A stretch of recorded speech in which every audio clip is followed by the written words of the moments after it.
Time now is 7:15 exactly. Now, if you're a Swiftie, you might want to listen up because we might have a job opportunity for you. Not really, but I'd like to. OK, well, I'll tell you what it is anyway. The official title is Taylor Swift Superfan Advisor. That's what you'll have on your... So you two have both ruled yourselves out, yeah? Yeah, I'm not in the running. OK. My only qualification is the name, Taylor.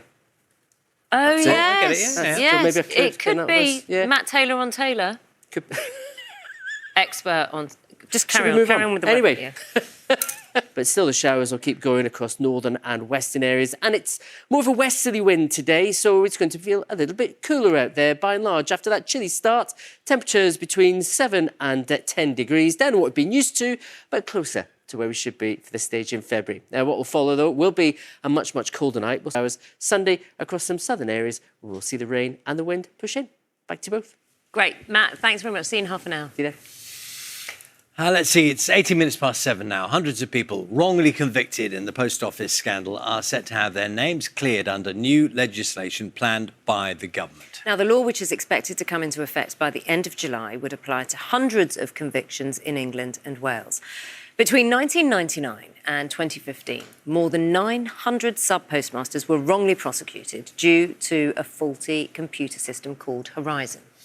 We know that so far more than 100 convictions have been overturned. The new law would apply to more than 700 cases which were prosecuted by the Post Office and the Crown Prosecution Service. But it would not apply to prosecutions brought by the Department for Work and Pensions. The DWP says these were criminal cases and not Horizon related. We're joined now by Keith Bell, who's a former sub-postmaster. Morning, Keith, and a solicitor for the victims, David Enright. Good morning, David, as well. Good morning. Keith, let me talk to you first. Let's just get your reaction to this announcement by the government. Finally, at last, we seem to be making progress. I think we've got to thank Kevin Hoylake because he seems to be working very hard at this. And under his leadership, it seems to be moving as quickly as you can expect, I suppose.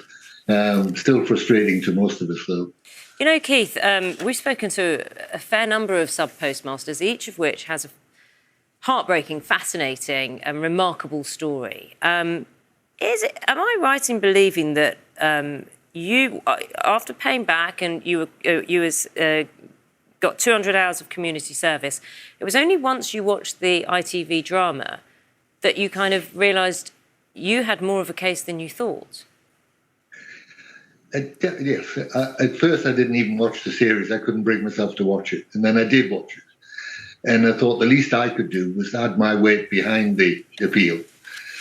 I never thought that I would be in a position to challenge the Post Office. They have a much stronger knowledge of IT and legal things. I honestly didn't think I would be able to challenge them. It was just a relief to be able to think that and to move forward with it. Yeah, Keith, good morning to you. It's Charlie here. A relief, I'm sure, is an understatement. What is the situation as it stands to now? This announcement today that hundreds of people wrongly convicted will have their names cleared, does that apply to you? What's your current circumstance? As far as I understand, that I'm included in those figures, and hopefully when the legislation goes through and the convictions are overturned, then we'll be able to move forward. It's vital to me and probably everybody else that these convictions get overturned. And at the moment, I just take it step by step. Promises have been made and broken and delayed and things, so you don't hold your breath and just hope it continues as rapidly as possible. OK, people understand that given what you've been through. Thank you, Keith. David, do you want to pick up on that thought? I think Keith's phrase there, as far as I understand, I'll be one of those people. I mean, even now, that's a horrible situation to be in. Yes, it is. And I think Keith was being very generous at the beginning when he said that everything that could be done was being done. Keith was convicted, I believe, in 2002. He has lived with the weight of that conviction bearing down on him and his family for now 22 years. Indeed, I believe he received an award for bravery for fighting off armed robbers in his post office. And despite that, he was accused and convicted by the post office of stealing from them, which wasn't true. The situation is this: we're in a Groundhog Day. Almost exactly the same announcement was made 6 weeks ago on the 10th of January by Rishi Sunak, but we're no further forward. Keith has not had his conviction quashed. Keith has no access to compensation. Now, of course, we're happy that we've had this announcement again, but it takes us no further forward.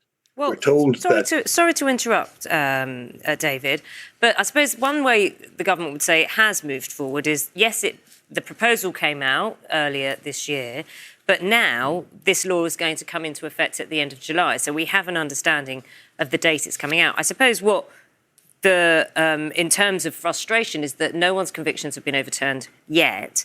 And also when it comes to compensation, those figures still aren't clear. I'm sorry, this is an aspiration. Nothing has happened. Let's be clear about this. It's an aspiration that a law will be enacted by July. We were told that 6 weeks ago. And it also means that people like Keith are still at sea. They have no idea, will it happen, won't it happen? There has been a change since the 10th of January. They are now saying they will not include individuals who are prosecuted by the Department of Work and Pensions. We are now told that that's because those convictions were reliable. But of course, we were told that Keith's conviction was reliable. So it's wonderful to get this announcement, of course, but it is a Groundhog Day. Let's actually see actions rather than words. 102 convictions have been overturned. And for those whose convictions have not been overturned, not good enough. But is that at least some evidence that something is happening? No, Nagid, not at all. There are somewhere around 800 individuals who were wrongfully convicted, believed to be wrongfully convicted.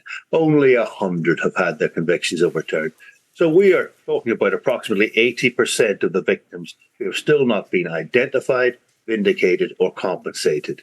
So this is a huge national issue, and it's not getting a national response because, of course, yesterday's announcement does not include Scotland, does not include Northern Ireland.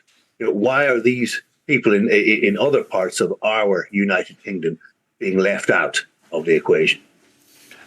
Keith, if we can go back to you, we have heard from so many people who've been in similar circumstances to you about how not only what happened then, but how the delays, as was evidenced just a moment ago, to how difficult things have been for you.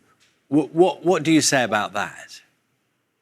Well, definitely leading up to the programme, you sort of, after 20 years, you've managed to sort of push it around the back of your mind and forget about it. And then your hopes get raised again. And then when the delays come along, you sink back down to where you were again.